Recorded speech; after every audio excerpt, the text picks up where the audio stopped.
오늘 함께 나눌 말씀은 잠언 18장 22절부터 24절까지 말씀입니다.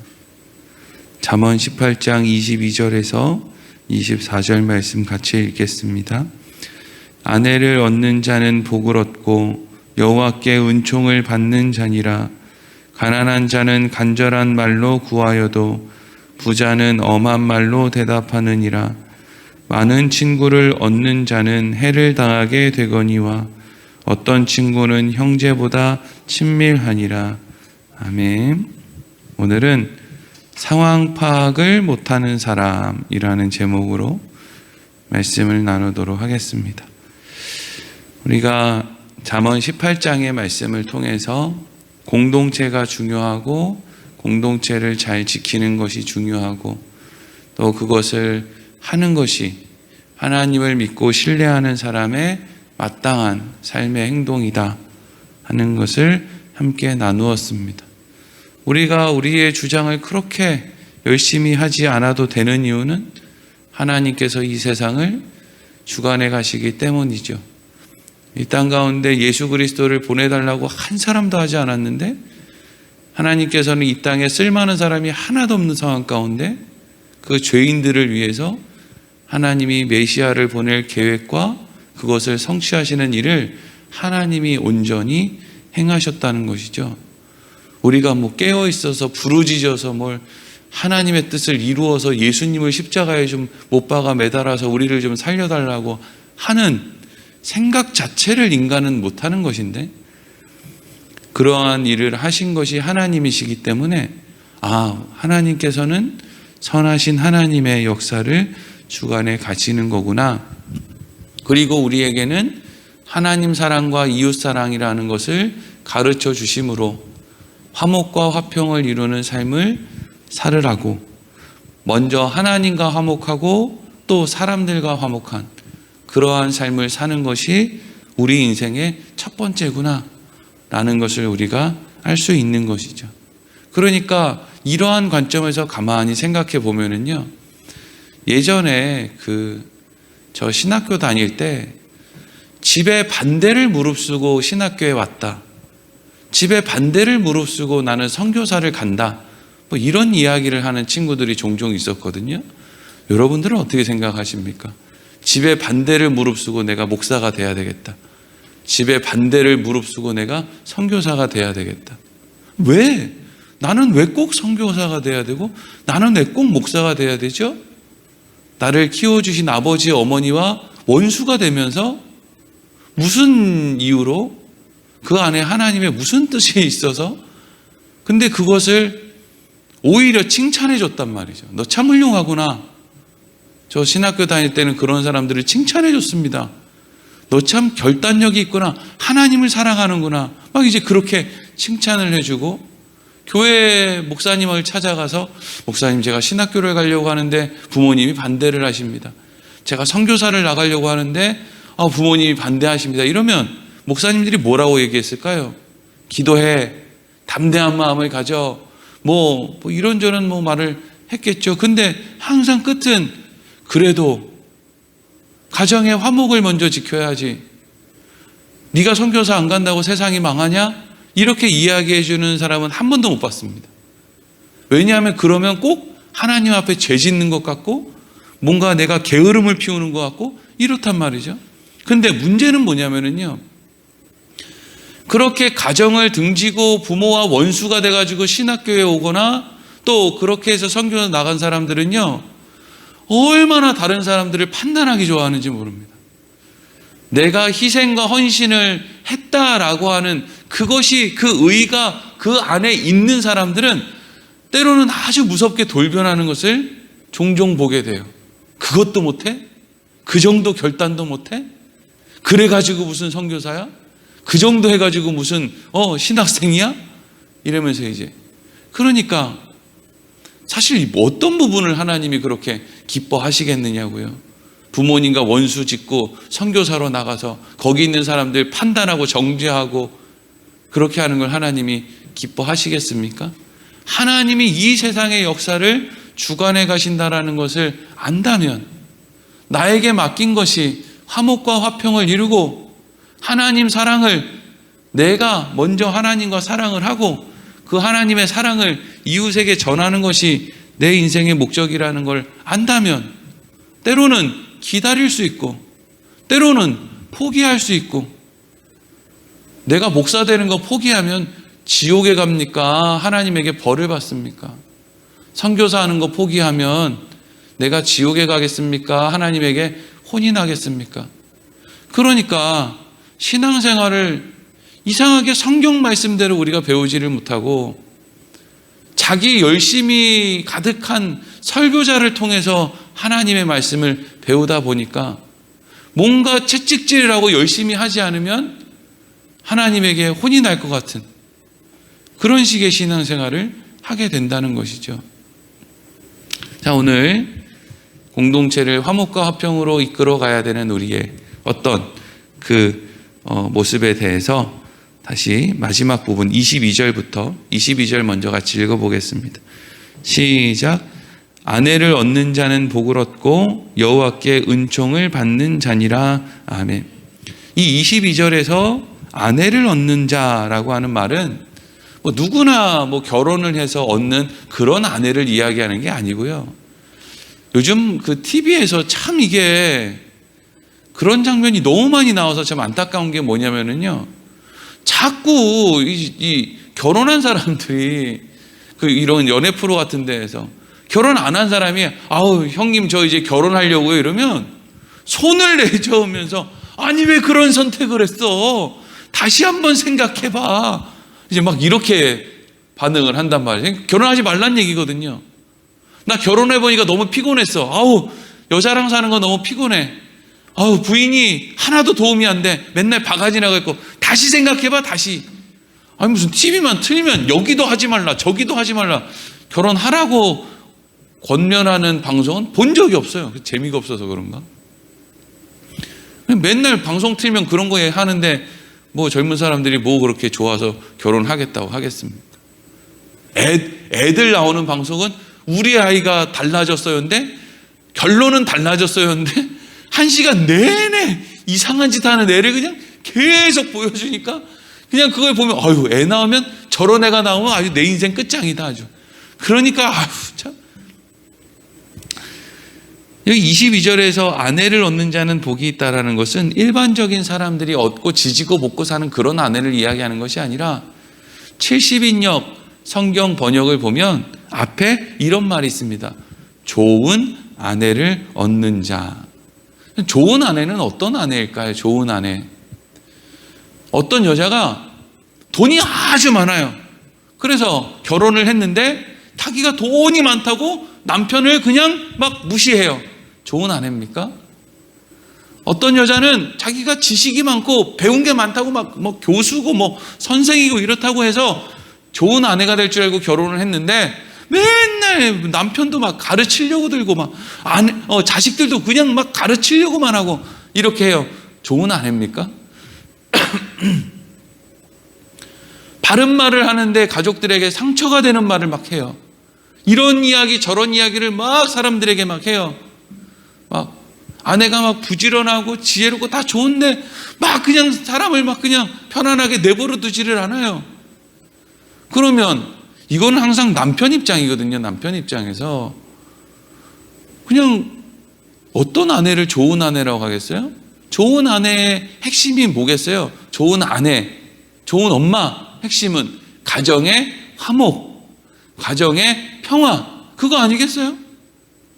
돈 많이 벌어오고 잔소리하는 사람, 막 난리 집에서 막 가르치고 막 함부로 하는 사람 필요 없죠. 그런 가정은 행복하지 않습니다.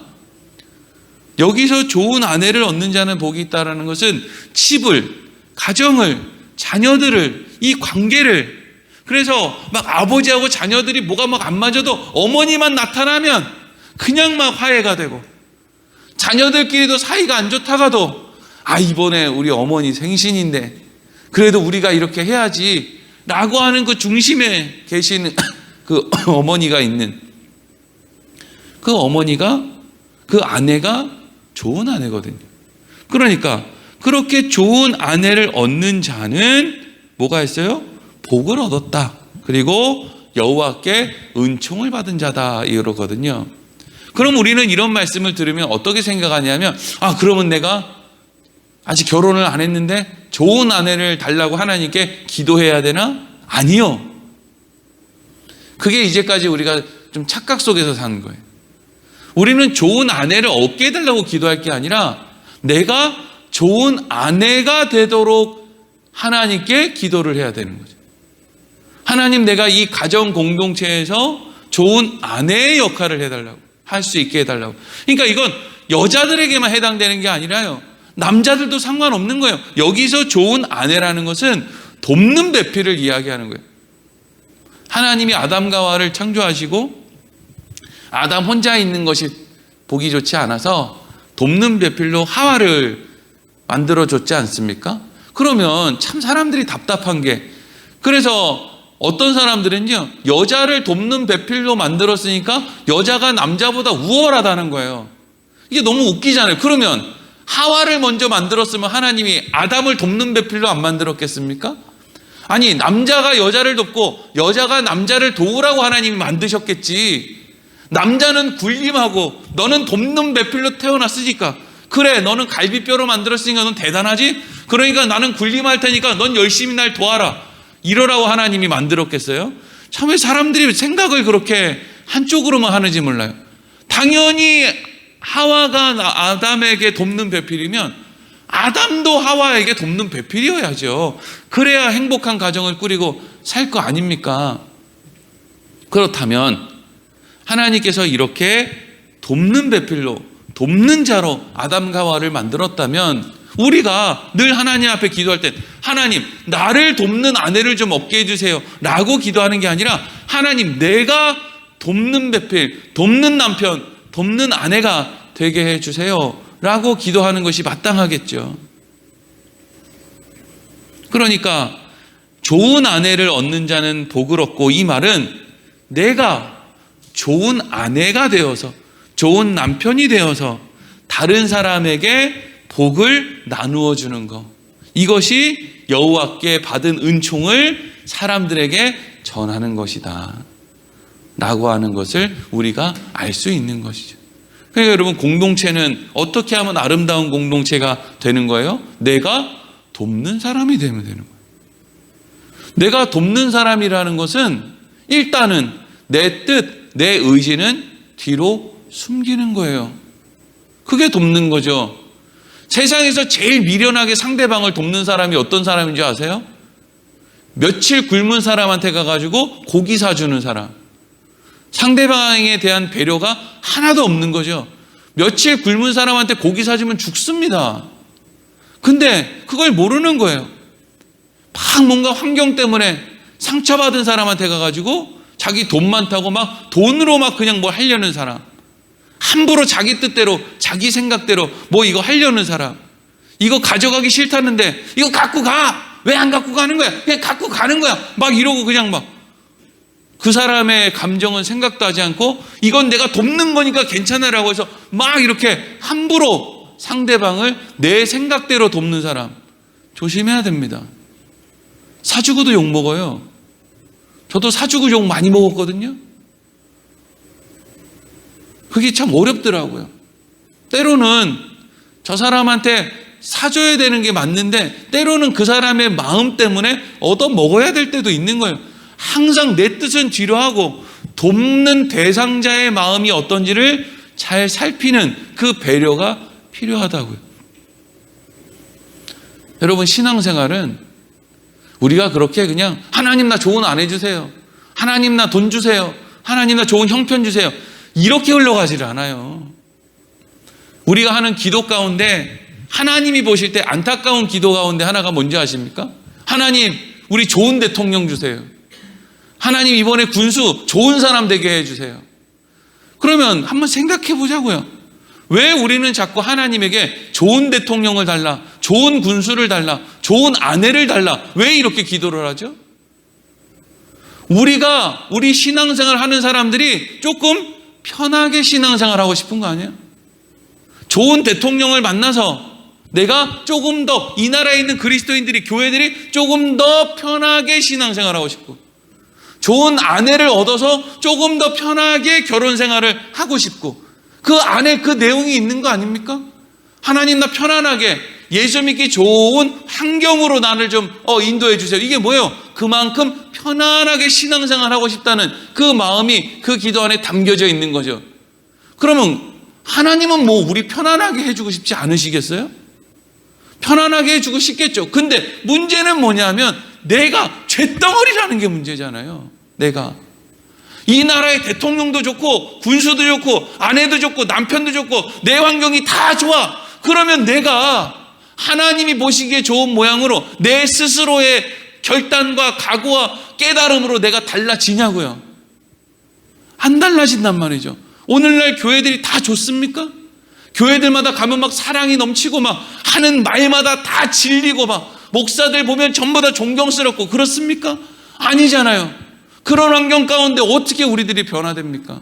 때로는 어려움이 있고 고민이 있고 갈등이 있고 그 가운데서 그걸 이겨내면서 내가 신앙이 자라고 하나님에 대한 믿음이 커지고 하나님이 어떤 분인지를 더 잘 알고, 이게 그리스도인의 삶이란 말이죠. 근데 우리는 그냥 어려서부터 그냥 기도만 하면 어려운 거는 하나님 다 치워주시고 내가 남을 도와야 되는 건 다 뒤로 해주시고, 나는 어렵지 않은 일, 앞에 서는 일, 높아지는 일, 자랑하는 일, 이런 것만 하나님 다 하게 해주시고, 우리 애들은 다 그런 일만 하게 해주시고, 어디 어려운 일들은 얼씬 더 안 하게 해주시고, 맨날 그리로 간단 말이죠. 그러니까 그런 목적을 갖고 있는 사람들이 교회에 잔뜩 모여 있으니 어찌 누가 누구를 돕는 사람이 되겠습니까? 다 자기가 대장하고 싶지. 목사는 목사대로 대장하고 싶고, 장로는 장로대로 대장하고 싶고, 다 대장하고 싶은 사람들끼리 모여 있는데 교회가 싸움이 안 납니까? 그러니까 교회에서 지난 10년, 20년, 30년 동안 교회에서 어떤 기쁨이 넘치는 일을 했지? 이런 거 생각하면 별로 생각이 안 나는데, 언제 교회에서 대단한 싸움을 했지? 이러면 기억에 남는 일들이 많이 있단 말이죠. 그러니 어떻게 하나님이 우리에게 우리가 원하는 것들을 날마다 공급해 주실 수 있겠어요? 그리고 또 23절 말씀 보겠습니다. 시작. 가난한 자는 간절한 말로 구하여도 부자는 엄한 말로 대답하느니라. 아멘. 이 가난한 사람이 나오고 부한 사람이 나옵니다. 가난한 사람은 간절한 말로 구하고, 부자는 뭐 건방지게 엄한 말로 이제 이야기를 찍찍 내뱉었겠죠.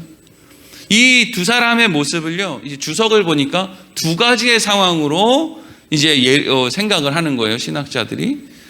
첫 번째 생각은 뭐냐면, 이 두 사람이 지금 재판장 앞에 섰는데, 재판장 앞에 서서 두 사람이 이야기를 하는 거예요. 그런데 가난한 사람은 그냥 자기의 그 가난함이 평소에 그렇게 주눅이 들어가지고 재판장에게 뭔가를 이야기하는데 그럴 필요가 없는데 그냥 주눅이 들어서 굽신굽신 아유 재판장님 이렇게 했습니다 뭐 이렇게 이제 이야기를 하는 것이고, 이 부자는 그냥 자기 습관대로 재판장 앞에서 자기의 부함이 무슨 재판장 앞에서 대단한 무슨 힘이라도 있는 것처럼, 물론 세상은 죄가 많고 썩었기 때문에 오늘날도 재판장에 가면 어렵고 가난한 사람들은 그냥 왠지 주눅 들어있고, 돈 좀 있는 사람들은 비싼 변호사들 고용해서 어깨에 힘주고 말을 이렇게 빵빵 하는 사람들이 있는데,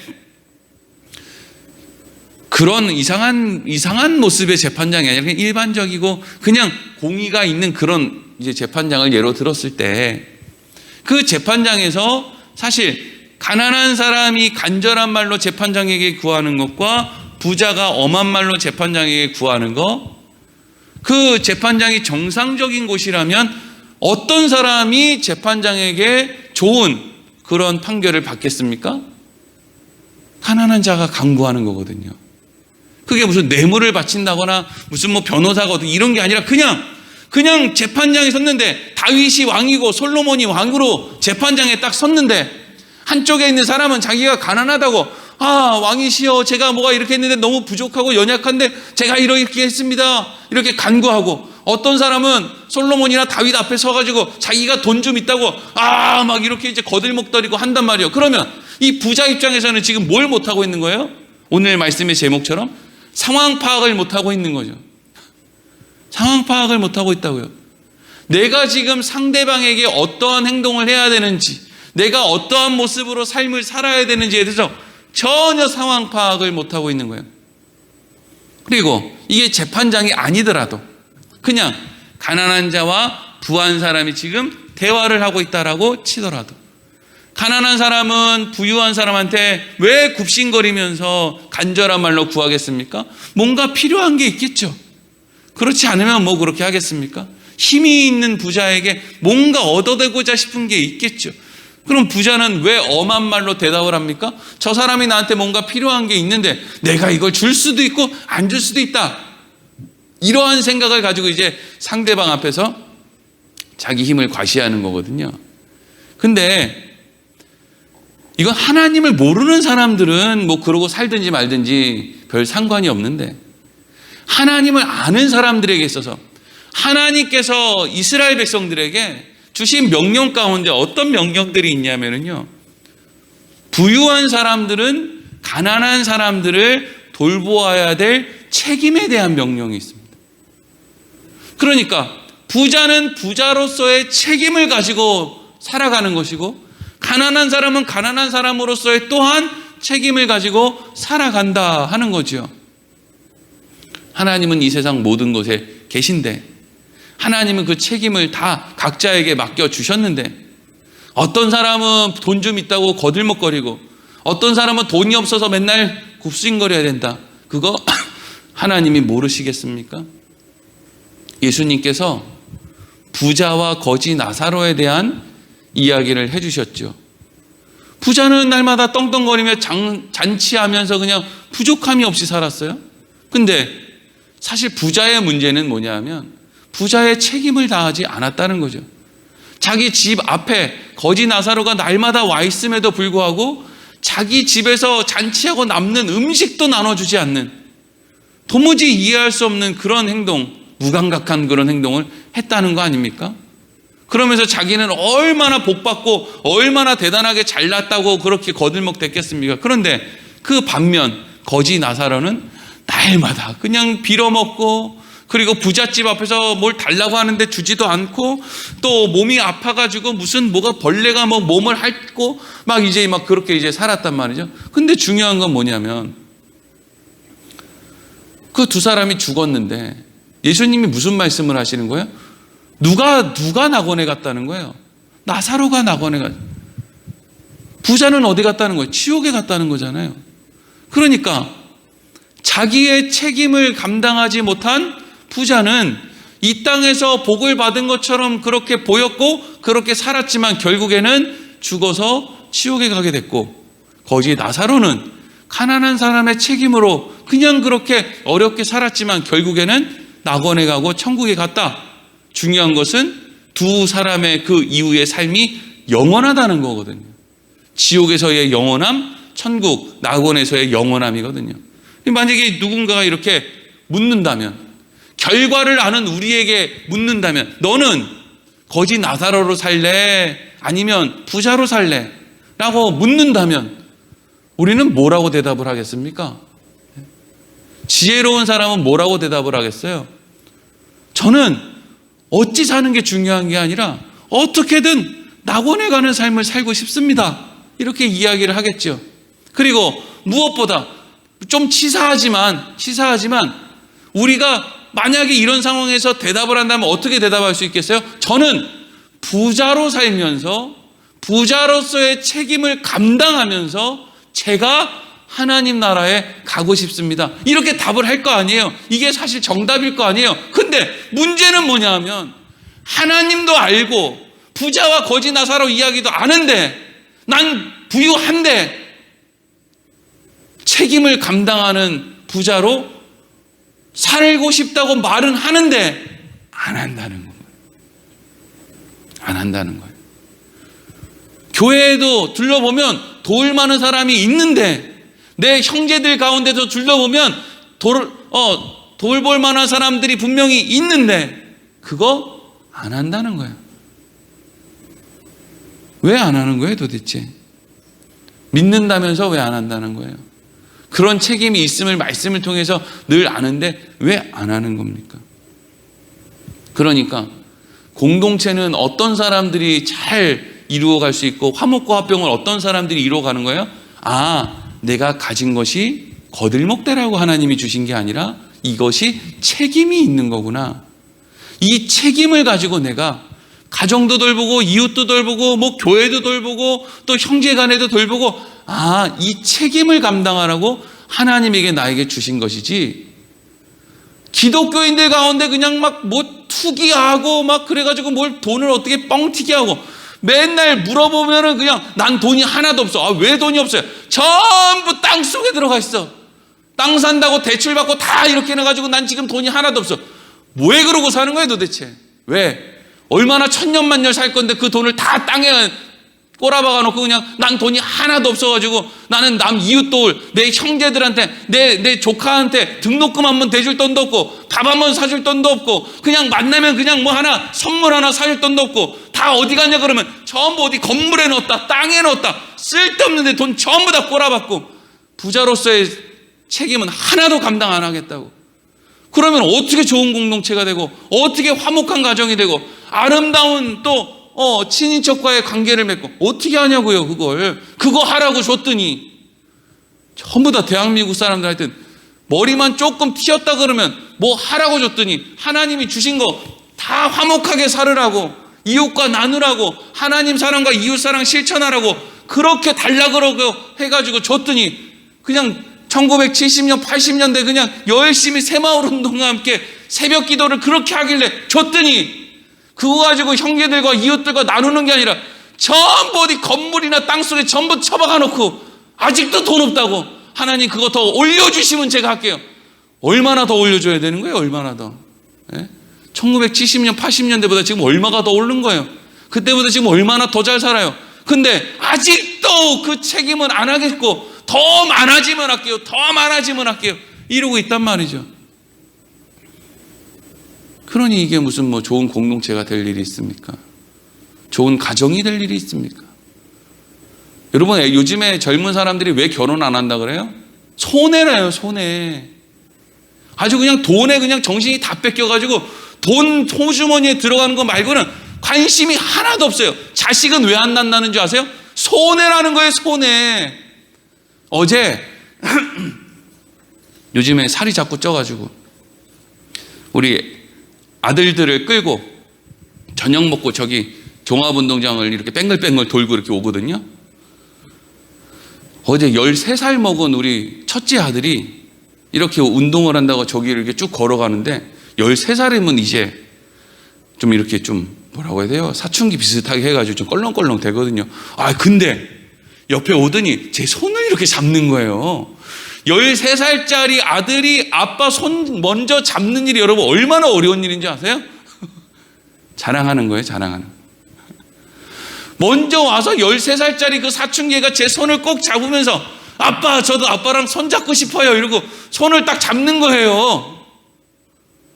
이걸 여러분 돈으로 환산할 수 있습니까, 이게? 이 기쁨과 이 감격과 이 영광스러움을 돈으로 환산할 수 있는 거예요? 돈 몇 푼이랑? 지금보다 100배, 1000배 더 가난해도 좋으니까 난 이렇게 손잡고 평생 살면 얼마나 행복할까? 이런 생각을 하지 않겠어요? 여러분, 이게 화목과 화평을 이루어야 되는 목적이지 않습니까? 제가 돈 벌겠다고 이리저리 막 새벽에 나가가지고 밤늦게 들어오고 이러면 그 자식이 먼저 손을 내밀고 아빠랑 손잡고 싶었어요 라고 하는 그 말을 언제 한번 들어보겠냐고요. 근데 사람들은 어리석어서 그거 돈만 얻으면 그렇게 되는 줄 알고 새벽에 나가서 밤늦게까지 계속 그러고 사는 거예요. 전혀 상황 파악, 환경 파악이 안 되는 것이죠. 그리고 마지막으로 24절 보겠습니다. 시작. 많은 친구를 얻는 자는 해를 당하게 되거니와 어떤 친구는 형제보다 친밀하니라. 아멘. 일반적으로 사람들은 이게 확률상 그렇기도 하겠지만 친구가 많으면 자기에게 유익할 거라고 생각을 합니다.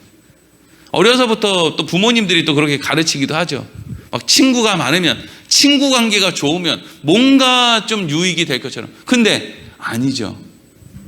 사실 살아보면 친구가 많은 게 오히려 도움이 안 되는 경우가 훨씬 많습니다.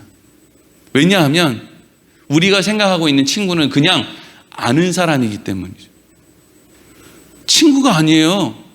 우리는 그냥 같은 반에서 공부하면 친구라 그러잖아요. 근데 같은 반에서 공부하는데 그 친구라 불리는 애들이 왜 왕따를 시키고 애를 때리고 괴롭히고 돈을 뜯고 왜 그렇게 합니까? 친구가 아니거든요. 그냥 우리는 그냥 친구가 아니야. 그냥 너네 반에서 같이 공부하는 애일 뿐이야. 친구로 지내지 않아도 돼. 라고 하는 이야기는 사실 그렇게 배운 일이 없으니까.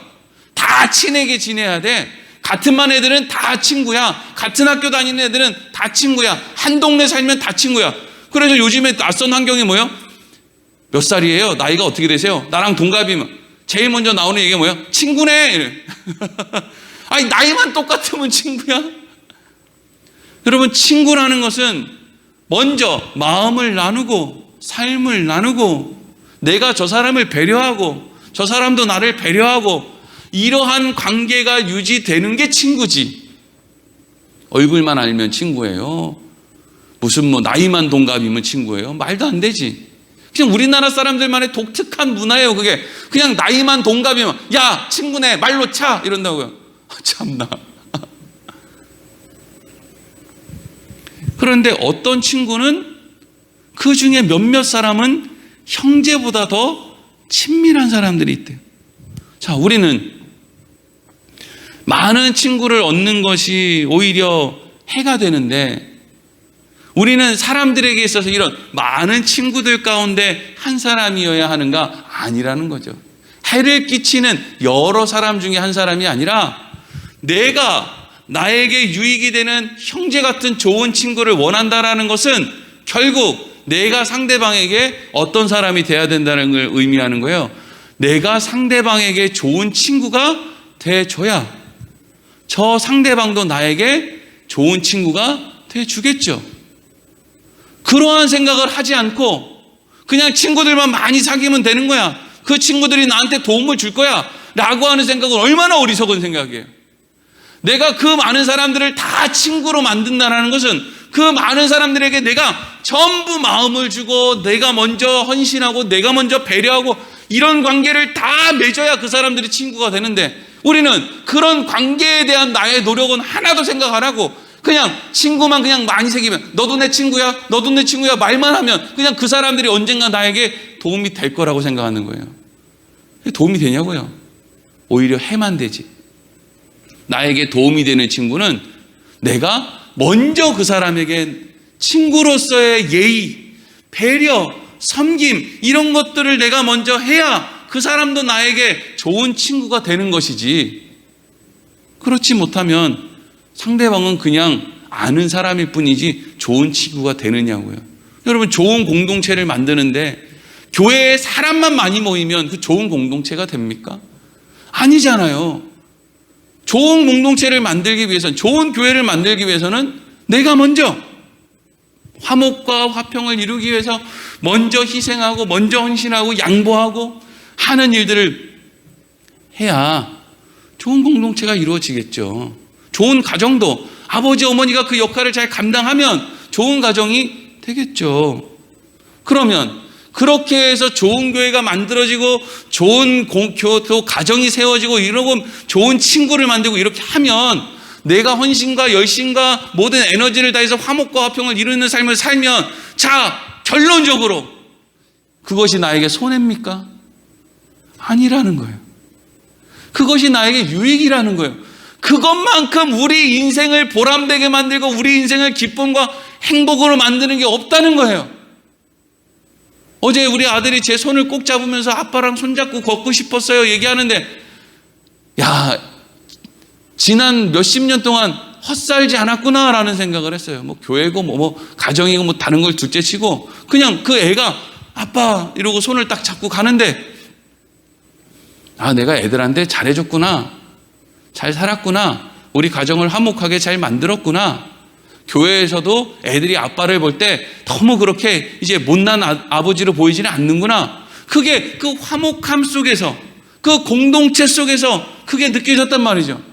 그것만 여러분 있으면요, 집이 암만 가난해도 아무런 문제되지 않습니다. 그래서 하나님이 우리에게 뭐 하라는 거예요?